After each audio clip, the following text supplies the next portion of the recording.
Mr. Stefan Tolz, Program Director of ADAMI Media Prize. Welcome to our MediaBox platform. On the occasion of the Parliamentary Assembly plenary session, you had a chance to make an introduction on the ADAMI Media Prize. Let's start with that. If we know well, it's a prize for cultural diversity in Eastern Europe. So, first of all, which countries are included in the prize, and what is the main objective and idea to give a prize for cultural diversity to the Eastern Europe states? Mm-hmm. Well, the ADAMI Media Prize has been funded last year for the first time, and it is a prize that is for the countries of the Eastern Partnership of the European Union. So these are 6 countries. Mm-hmm. It's Belarus, Ukraine, Moldova, Georgia, Armenia, and Azerbaijan. And it's a prize for the audiovisual media, because we are trying to give an incentive for broadcasters in these countries to broadcast films of their own filmmakers if they are dealing with an issue of ethnic minorities, of integration, of diversity. So that we want to encourage broadcasters in these countries to work together with civil society in the influence that the media has, of course, the mass media like the broadcasters, but also the internet, that they have to deal carefully with some issues if you are dealing with minority issues or if you are dealing with issues between different ethnic groups. As we all know, these countries have problems with frozen conflicts, they have a lot of minorities. All of that is kind of a heritage from the Soviet time of the Soviet Union.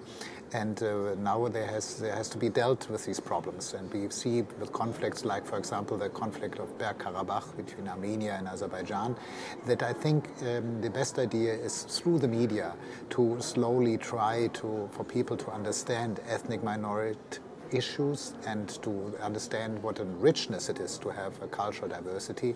And it's not a danger, but it's a good chance for these countries for the future.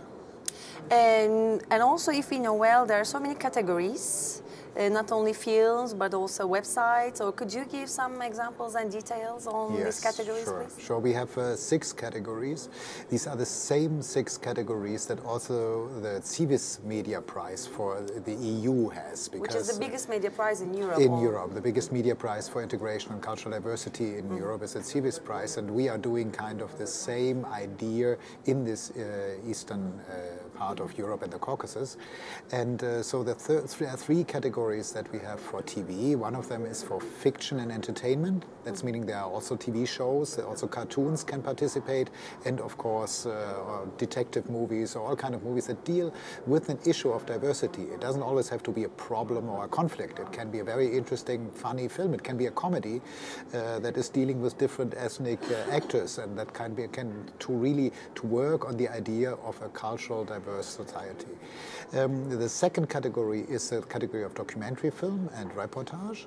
The third one is a category for news programs, where we especially want to encourage people that only make very short news programs, which are aired at the public broadcasters or at the private broadcasters in these 6 countries, to participate, because they are not used to film festivals. They usually don't get the exposure that film directors get. And this is why we have this third category, especially for journalists that are only making short pieces.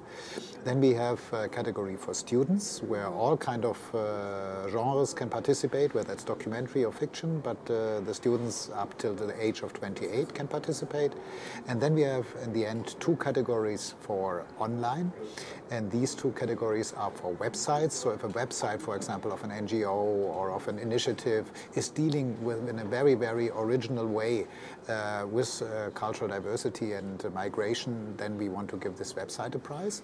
And the last category is online video, which means that somebody just made a video maybe for himself, or maybe a journalist, but he didn't find a broadcaster to broadcast it. He put it himself on maybe YouTube or on Vimeo or on another portal, but it must be publicly available. And so we have one prize for this online video category. Do we have already nominees for 2016? What's the agenda of the ADAMI Media Prize for this year? We just finished yesterday. The deadline was for entries, so just now we know that that we have more than 150 entries. Last year we didn't make the 100, we had 97, so we increased this year, which we are very happy about. And we will have the jury session in 2 weeks' time in the city of Batumi, who supported us also, who is also a sponsor by supporting our media prize. We will have the jury sessions there at the Black Sea for 1 week. And at this jury session, which is a very important part for us, that we have broadcasters from Western European countries and Eastern European countries to talk with each other and to learn from each other what kind of programs you do, how do you work with. So it's not only about watching these films, but about discussing it and about discussing formats in different TV stations, in different cultures, in the Eastern Europe area. And so this is the idea of the jury session. And after the jury session, we will announce who will be the nominees. So this will be at the beginning of November. And at the end of November, the 24th of November, we will have the award ceremony, the gala, in Kiev, the capital of Ukraine, and it will be live broadcasted by the Georgian television, the Ukrainian television, the Moldovan television, and we are in talks with other televisions. So it will be an international broadcast, which is a big thing for us, for such a young prize, to have this live broadcast.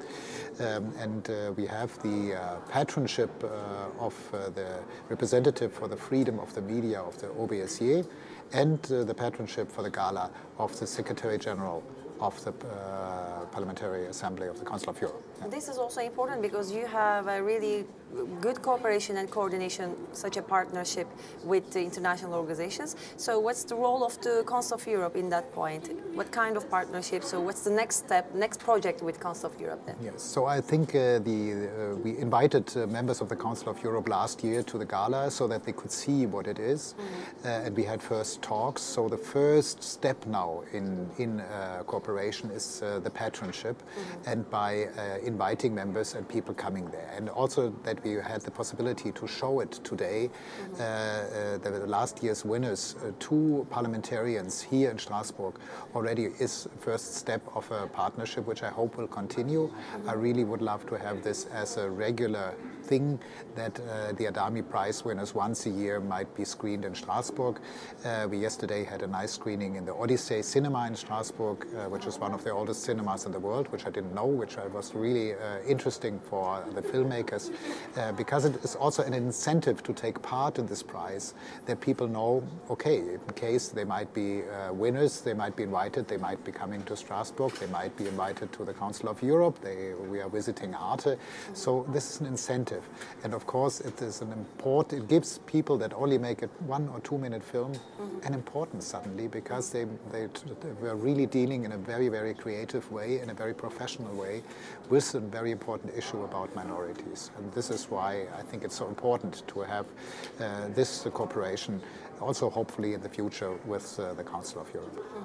Well, before finishing, I would like to ask you what does it mean? So, because when we say cultural diversity, especially Council of Europe also works on that to improve the capacity of the member states to involve on cultural diversity. What does it mean exactly as a perspective of the ADAMI Media Prize? I think what is very important is that our prize, and especially also me, I'm not representing any NGO. I'm not somebody who is coming from the theoretical part, and I'm not a politician. I'm not a journalist. I'm really coming from cinema. I'm coming from a very, very direct, practical thing. We are working. We're making films. And films are making emotions for the mass media, for many people. So it's not about making reports. It's really now that you now have people that are working also with me and that are participating in this prize, that are dealing with mass media. They are making the films that millions of people see.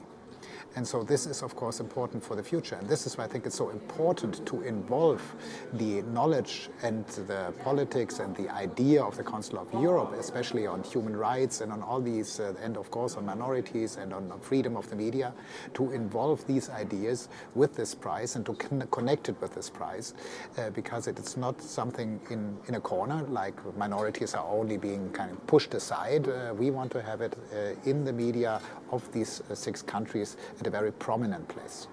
Thank you for joining us, Mr. Tolz. Welcome.